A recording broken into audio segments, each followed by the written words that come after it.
Persoon staan op 'n badkamerskaal in 'n bewegende huisbak.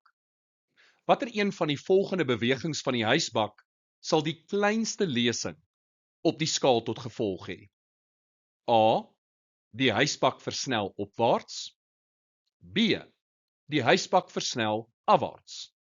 C. Die huisbak beweeg opwaarts teen 'n konstante snelheid. Of D. Die huisbak beweeg afwaarts teen 'n konstante snelheid. Die korrekte antwoord: B. Die huisbak versnel afwaarts.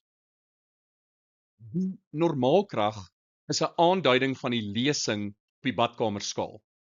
Ons het al van tevore gewys dat die normaalkrag Fn is gelyk aan gewig plus massa maal met versnelling.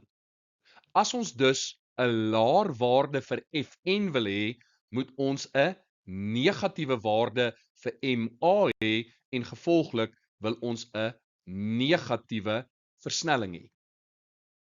So met 'n negatiewe versnelling, met daai afwaartse versnelling, sien jy met ander woorde die kleinste lesing op die badkamerskaal. Nou wat ek gewoonlik sê op hierdie vraag, verbeel jouself jy's binne daardie huisbak. Nou ek weet nie wie sit badkamerskaal in 'n huisbak nie, maar verbeel jou daar is 'n badkamerskaal en dink aan hoe jy sal voel. As jy al voorheen in 'n huisbak was en hy versnel afwaarts, mens voel as dit ware asof jy opgelig word. Die lesing neem af. En as 'n huisbak opwaarts versnel, voel dit as dit ware asof jy afwaarts gedruk word. Die lesing neem toe.